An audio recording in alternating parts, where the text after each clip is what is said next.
কিয়ামতের মাঠে কিছু মানুষকে আল্লাহ পাক পিঁপড়ার আকৃতিতে উঠাবেন, কিছু মানুষকে আল্লাহ পাক কিয়ামতের মাঠে পিঁপড়ার মতো আকৃতিতে হাসর করাবেন। তারা কারা? যারা এই দুনিয়াতে অহংকার প্রদর্শন করত।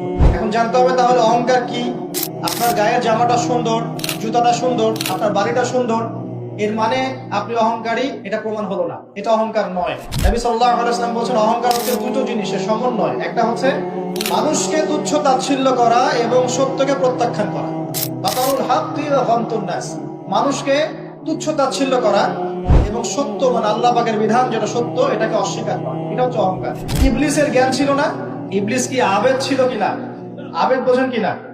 আবেদ মানে যে প্রচুর ইবাদত বন্দেগী করেছে আল্লাহ পাকের। ইবলিস কি আল্লাহর ইবাদত করে নাই? আল্লাহ পাক কি তাকে অনেক উঁচু মর্যাদা দেননি? কেন তাহলে সে চিরস্থায়ী জাহান্নামী হচ্ছে? উত্তর কি? একটা আদেশ আল্লাহ পাক করেছিলেন আদম আলাইহিস সালামকে সিজদা করার। ওয়া ইয কুলনা লিল মালাইকাতি ইসজুদু লিআদম ফাসাজাদু ইল্লা ইবলিস। আল্লাহ পাক ফেরেশতা মণ্ডলী সবাইকে বলেছিলেন যে আদমের সামনে সিজদা করো, সম্মানের সিজদা করো। কেন সিজদা করতে হবে? কারণ আদম আলাইহিস সালামকে আল্লাহ পাক নিজ হাতে সৃষ্টি করেছেন এবং তাকে আল্লাহ পাক সমস্ত জ্ঞান শিক্ষা দিয়েছেন। জ্ঞানের কারণে আদম আলাইহিস সালাম এখানে সুপিরিয়র। আল্লাহ পাক ফেরেশতাদেরকে ডেকে বলছেন তোমরা আদমের সামনে সিজদা করো। ইবলিস কিন্তু ফেরেশতা নয়, সে কিন্তু জিন। আল্লাহ পাক ফেরেশতাদেরকে বলছেন সিজদা করো, মানে কিন্তু এই নয় যে ইবলিসও ফেরেশতা। ইবলিস কিন্তু ফেরেশতা নয়, সে কিন্তু জিন জাতির অন্তর্ভুক্ত ছিল। এই দলিল সূরা কাহফের মধ্যে আছে, কানা মিনাল জিন ফাফাসাকা আন আমরি রাব্বি। ইবলিস জিন জাতির অন্তর্ভুক্ত একজন সত্তা ছিল। সে সিজদা করলো না, যুক্তি দিল, একটা বাতিল কিয়াস করলো, সেটা হচ্ছে খালাকতানি মিন নার ওয়া খালাকতাহু মিন তিন। আমাকে সৃষ্টি করেছেন আগুন দিয়ে এবং আদমকে সৃষ্টি করেছেন কি দিয়ে? মাটি দিয়ে। কেন আমি আদমকে সিজদা করব? মানে ইবলিস প্রমাণ করতে চাইলো যে আল্লাহর আদেশটা ভুল, আমি সঠিক। নাউযুবিল্লাহ। আবা ওয়াস্তাকবারা, সে উদ্ধত হলো এবং অহংকার প্রদর্শন করলো। এই একটা মাত্র কারণেই সে কিন্তু চিরস্থায়ী জাহান্নামের অন্তর্ভুক্ত হয়ে গেল। তো অহংকার কি? আল্লাহ পাকের আদেশটাকে তাহলে লঙ্ঘন করাই অহংকার, এবং অন্যকে তুচ্ছ তাচ্ছিল্য করাই কি? অহংকার। ইবলিস এখানে দুটো কাজই করেছে, আল্লাহর সত্যটাকে, হকটাকে অস্বীকার করেছে এবং আদম আলাইহিস সালামকে কি তুচ্ছ করে নাই? আচ্ছা, এখন আমরা যারা ইসলাম পালন করছি আমাদের মধ্যে এখন এই সমস্যাটা দেখা যায়, এই রোগটা দেখা যায়। 5 ওয়াক্ত নামাজ কয়েকদিন পড়লেই মনে হয় যে আমি খুব বড় মুসলিম হয়ে গেছি, অন্য ভাইরা মনে হয় খুব ভালো মুসলিম নয়। একটা ইগো প্রবলেম চলে আসে না? কথাবার্তা চাল চলনে একটু ডিগ্রি সার্টিফিকেট অর্জন করলে মনে হয় যে আমি অনেক কিছু করে ফেলেছি, বা এমন কিছু ভালো করেছি মানুষকে না দেখানো পর্যন্ত ঘুম হচ্ছে না। বা আপনিও একজন দিনের প্রচারক, আরেক ভাই উনিও দিনের প্রচারক, তো তাকে নিন্দা সমালোচনার ঝর্ণা তুললে ভালো লাগছে না। মানে মানুষকে আন্ডারএস্টিমেট না করলে নিজের সুপিরিয়র এই সত্যটা প্রকাশ পাচ্ছে না, এটা কিন্তু অহংকার। আর আল্লাহ রাব্বুল আলামিন অহংকারী ব্যক্তিকে পছন্দ করেন না। অহংকার সম্পর্কে আল্লাহ পাক বলেছেন, এটা সম্ভবত হাদিসে কুদসিতে আছে, ওলামায়ে কেরাম ভালো বলতে পারবেন, যে অহংকার আল্লাহর চাদর, এটা নিয়ে কেউ টানা হাসরা করলে আল্লাহ পাক সেটা সহ্য করবেন না। প্রিয় ভাইরা, ওয়াদা আমরা করে এসেছিলাম, ওয়াদার খেলাফ করলে কিন্তু আমরা মুনাফিক হয়ে যাব। কি ওয়াদা করেছিলাম? আল্লাহ পাক আদম আলাইহিস সালামকে সৃষ্টি করে তার পৃষ্ঠদেশ থেকে সমস্ত আদম সন্তানের যে আকৃতি, এই আকৃতি আল্লাহ পাক দেখিয়েছেন। কাকে দেখিয়েছেন?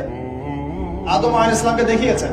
আদম আলাইহিস সালাম দেখছেন একটা আকৃতি, রূপ খুবই সুদর্শন, খুবই সুন্দর দেখতে।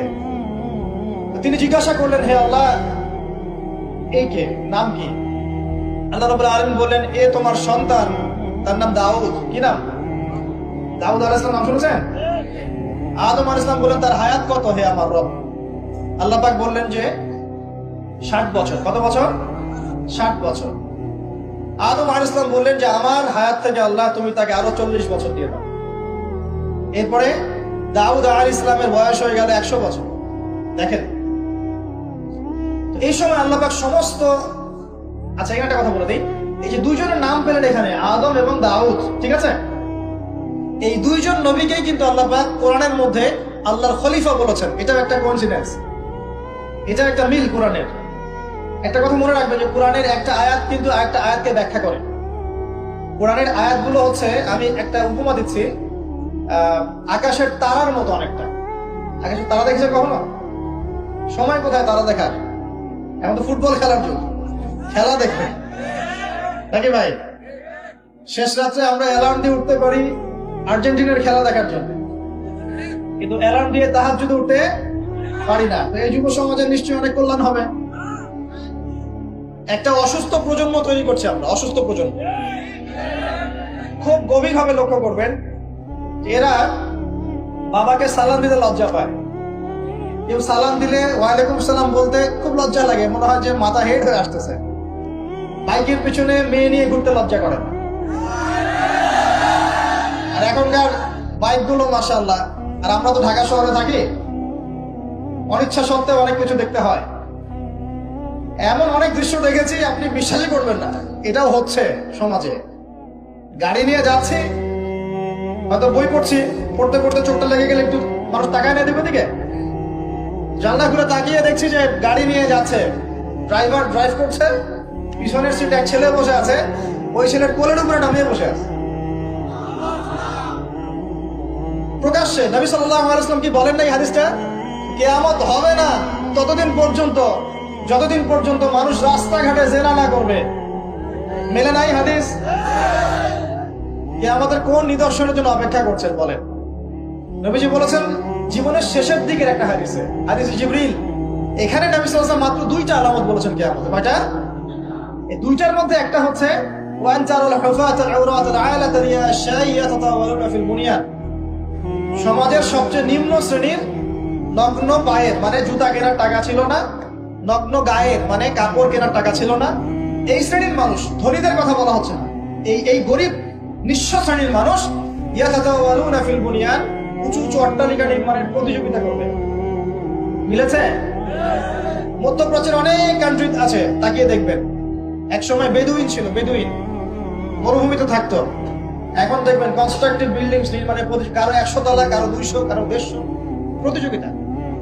আমাদের ঢাকা শহরে গিয়ে দেখবেন, ঢাকার মতো বড় বড় শহরগুলো যেগুলো আছে, বাংলাদেশ হোক অন্যান্য কান্ট্রিগুলোর হোক, আর পশ্চিমার তো কথাই নাই, বিগত 100, 200, 300 বছরে এই কনস্ট্রাকটিভ বিল্ডিং নির্মাণের প্রতিযোগিতা বেড়েছে বেশি, এগুলো আগে ছিল না। জীবনের শেষের দিকে নবী এই হাদিস বলে গেছে সাল্লাল্লাহু আলাইহি ওয়াসাল্লাম। একটা প্রশ্ন, কিভাবে নিঃস্ব একজন মানুষ এরকম উঁচু উঁচু বিল্ডিং নির্মাণ করতে পারে? 10 তলা, 20 তলা, 50 তলা, কিভাবে সম্ভব? আমার গবেষণা, ক্ষুদ্র গবেষণা হচ্ছে তিনটা পদ্ধতিতে হতে পারে। এক, যদি তার কাছে কোনো গুপ্তধন আসে, আল্লাহর পক্ষ থেকে কোনো ধন সম্পদ চলে আসে, যেমন ব্ল্যাক অয়েল, মানে ব্ল্যাক গোল্ড, বুঝতে পারছেন কার কথা বলছি? তেল, মাটির নিচে তেলের খনি পেয়ে গেলে আপনি তো মাশাআল্লাহ সচ্ছল এখন করতে পারবেন। সোনার খনি পেলে করতে পারবেন। 2 নাম্বার হচ্ছে সুদের মধ্য দিয়ে সম্ভব নিঃস্ব মানুষের বিল্ডিং তোলা। আর 3 নাম্বার হচ্ছে অন্যের সম্পদ জবরদখল করা। আমার কাছে মনে হয় এই 3টা পদ্ধতি হতে পারে, যার মধ্য দিয়ে একজন নিঃস্ব মানুষ উঁচু উঁচু বিল্ডিং নির্মাণের প্রতিযোগিতা করবে। ইয়াতাতাওয়ালুনা ফিল বুনিয়ান, নবীজি বলেন নির্মাণ করবে এমন না, কম্পিটিশন হবে। তোমার 10 আমার 11, তোমার 11 আমার 12, তোমার 12 আমার 13। আমি সিলেট অঞ্চলে গিয়েছিলাম প্রোগ্রাম করতে গত বছর, দেখেছি মানুষ বিশাল বিশাল জায়গা জুড়ে লন্ডন আমেরিকা এই আদলে বাড়িঘর নির্মাণ করছে, আবার 1 বছর নির্মাণ করার পর পরের বছর ভেঙে নতুন করে আবার করা শুরু করছে। কত শখ, কত টাকা পয়সা মানুষের। অথচ এই ধন সম্পদের হিসাব আল্লাহর কাছে কড়ায় গন্ডায় দিতে হবে না? একটা হাদিস পড়ছিলাম গতকালকেই, মনে হয় আবার পড়ছিলাম, যে গরিবরা 500 বছর আগে জান্নাতে যাবে ধনীদের চাইতে। গরিবরা জান্নাতে চলে যাচ্ছে, আর ধনীদেরকে ধন সম্পদের হিসেবের জন্য দাঁড় করিয়ে রাখা হবে। যাকাত দেওয়ার নাম নাই, উঁচু উঁচু বিল্ডিং নির্মাণের প্রতিযোগিতা চলছে। দুনিয়ার জীবনে টিকে থাকার জন্য এত কিছু প্রয়োজন আছে?